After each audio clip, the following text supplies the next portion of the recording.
kita ini kan hidup memang banyak disetir oleh pikiran kita.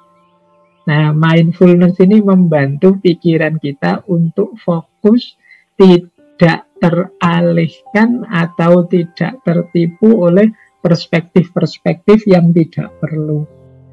Kalau dalam bahasanya Imam Ghazali, ya ini jalan untuk menemukan kebahagiaan, yaitu dengan menerima apapun anugerah Allah yang diwarnai nanti akhirnya adalah rasa syukur. Jadi kita menikmati hidup kita. Ini tanda orang yang bersyukur.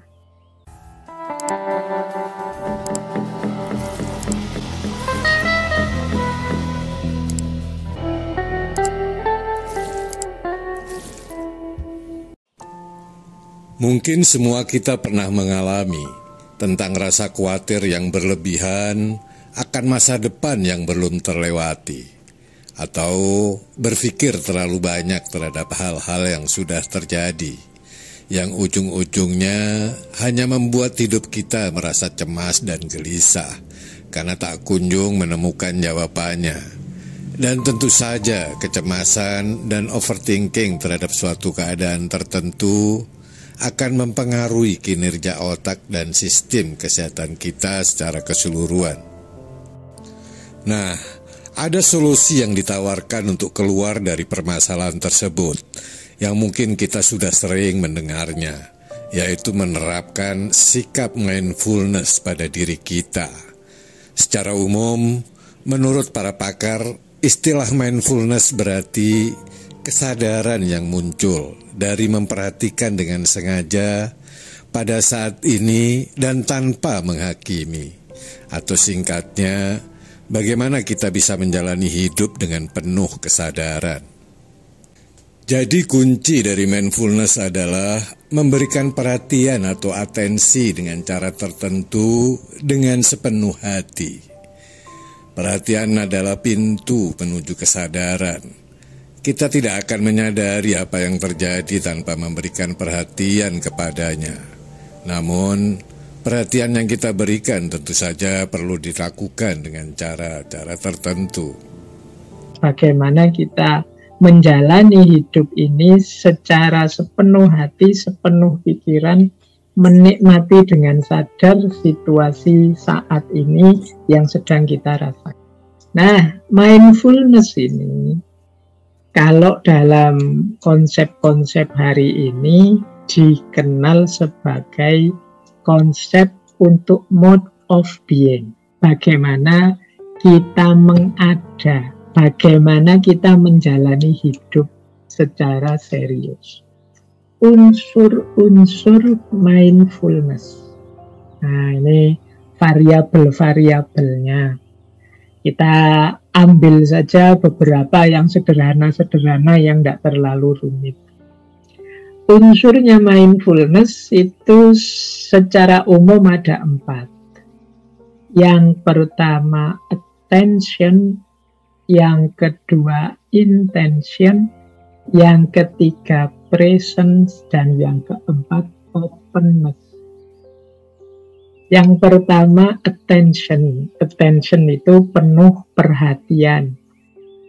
Jadi mindful itu berarti memerlukan perhatian kita sepenuhnya.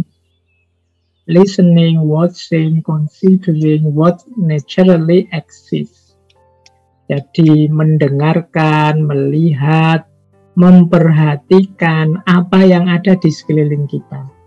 Apa yang sekarang sedang terjadi, apa yang sekarang sedang aku lakukan.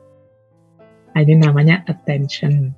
Jadi untuk hidup secara mindful ya tetap mau tidak mau kuncinya perhatian. Yang kedua intention. Intention ini intensi, maksud. Jadi maksudnya apa? Yo, ketika kita melakukan sesuatu, ketika kita mengalami, menjalani sesuatu, kita sadar ini maksudnya apa, ini tujuannya apa, ini isinya apa sih? Itu intention. Oke, kita sadari ini mau apa sebenarnya, ini maksudnya apa, ini maknanya apa, itu intention. Jadi kita ngerti, orang yang tidak sadar itu kan dia melakukan segala sesuatu tanpa memperhatikan ini mau apa.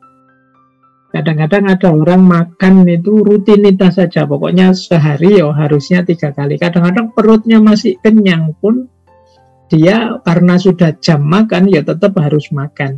Nah ini kehilangan intention. Makan itu kan tujuannya ya untuk kesehatan. Kalau masih perut masih sangat kenyang ya jangan makan, nanti berlebihan malah jadi sakit. Nah ini lupa dengan intention. Olahraga juga begitu. Olahraga itu bagus, tapi intensinya olahraga itu kan untuk kesehatan kita. Jangan sampai terlalu semangat olahraga sampai sakit. Nah ini berarti kurang attention, kurang intention. Kita tidak memperhatikan tujuannya. Ngaji seperti ini misalnya, yo teman-teman harus ngerti tujuannya. Bolak-balik di banyak momen saya jelaskan, tidak usah mikir aneh-aneh. Ngaji kita ini ya nambah wawasan saja. Kalau cocok ya diambil, tidak cocok tidak masalah. Disisihkan juga tidak apa-apa. Nah ini kan kesadaran ini berarti apapun yang terjadi silakan saja. Yang penting aku nambah wawasan tidak dalam ngaji ini. Nah itu namanya intensinya. Jadi jelas maksud dan tujuan yang dilakukan. Ini prasyarat kita bisa mindful nanti. Bisa hidup sepenuh hati, sepenuh kesadaran. Yang ketiga adalah present. Jadi present itu kita hidup saat ini, di sini, sekarang, di momen ini. Itu namanya present. Jadi kesadaran, kekinian, dan kedisinian. Ini mudahnya adalah kita bisa menikmati momen apapun, peristiwa apapun yang sedang kita hadapi. Kita bisa menjalaninya. Itu namanya present. Kan banyak orang itu yang tidak bisa menerima kenyataan, atau dia hidupnya tidak sekarang dan tidak di sini. Ada orang yang terjebak di masa lalu karena kecewa dengan peristiwa yang terjadi sebelumnya, sampai hari ini pun pikirannya setback terus, menghadap ke belakang terus, sehingga tiap hari dia kecewa. Nah itu berarti dia tidak present. Atau ada orang yang digelisahkan terus oleh masa depan. Besok saya kalau lulus mau jadi apa, sampai sekarang kok saya tidak ketemu jodoh ya, kira-kira Allah ini lupa tidak ya nakdir jodoh padaku. Lalu kita mikir terus, yang akan datang dipikir terus, yang ke depan dipikir terus. Padahal ada banyak kenikmatan saat ini, tapi pikiran kita ke depan terus. Ini namanya tidak present. Ini juga ciri orang tidak mindful. Jadi tidak menikmati dan menyadari hidup hari ini. Yang ada di pikirannya masa lalu dan masa depan. Atau seandainya masa kini pun dia tidak menikmati karena pikirannya mungkin terdistraksi oleh apa, terpalingkan oleh apa, dan lain sebagainya. Nah itu ciri yang ketiga. Ciri yang keempat, openness. Openness itu terbuka. Jadi orang itu mindful kalau dirinya terbuka. Terbuka menerima peristiwa, menerima masukan, membaca situasi. Jadi dia terbuka. Makanya cirinya curious. Curious itu ingin tahu. Jadi tidak merasa sudah tahu, tidak merasa sudah pinter, sudah bisa, tapi dia terbuka terus terhadap data baru, situasi baru. Dan objektif itu ya kalau baik dia bilang baik, kalau suka ya dibilang suka, tidak suka bilang tidak suka. Itu namanya objektif. Orang seperti ini menikmati dan menyadari hidup. Kadang-kadang kan kita tidak suka tapi tidak berani bilang tidak suka. Kita tidak senang tapi tidak berani kalau bilang saya tidak suka, tidak senang. Itu tidak objektif, ini sulit kita menikmati situasi kalau kita tidak bisa objektif, tidak terbuka. Dan non-judgmental itu tidak usah terlalu dinilai dengan macam-macam konsep, tidak usah terlalu banyak ditakari. Ini sudah baik, opo setengah baik, opo tidak usah, dinikmati dulu, disadari dulu. Jadi vonisnya nanti saja, dipending saja dulu.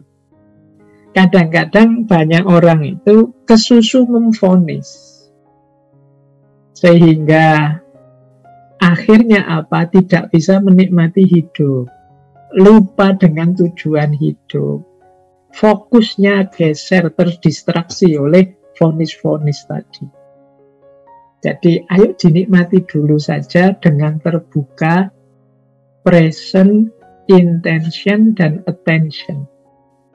Inilah mindfulness. Wong yo, kita ini kan hidup memang banyak disetir oleh pikiran kita. Nah, mindfulness ini membantu pikiran kita untuk fokus, tidak teralihkan atau tidak tertipu oleh perspektif-perspektif yang tidak perlu.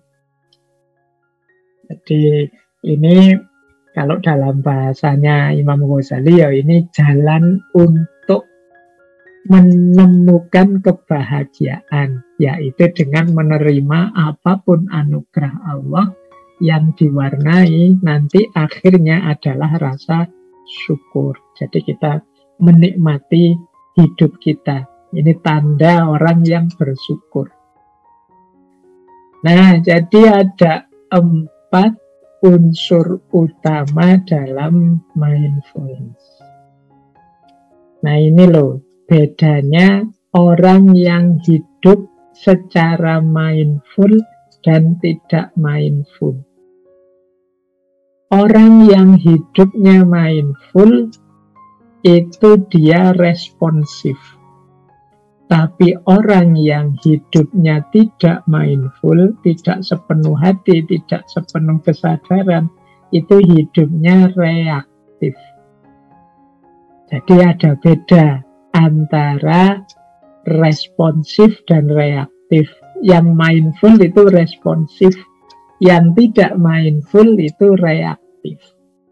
Reaktif itu ada apa-apa kita bergerak tanpa dipikir dulu, tanpa disadari dulu, tanpa dihayati dulu, tanpa dianalisis dulu situasinya, tanpa diobservasi dulu kenyataannya. Pokoknya kita cepat-cepat memberi tanggapan. Itu namanya reaktif. Ada orang maki-maki, terus langsung kita balas maki-maki. Padahal kita belum paham benar.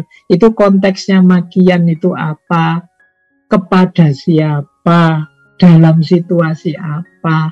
Itu memang niatnya menyerang kita, atau jangan-jangan hanya bergurau saja, atau jangan-jangan itu bukan makian karena dia dari kelompok atau mungkin dari suku yang berbeda. Kalimat seperti itu bukan makian, itu sifatnya hanya keakraban saja dan lain sebagainya. Masih ada banyak kemungkinan.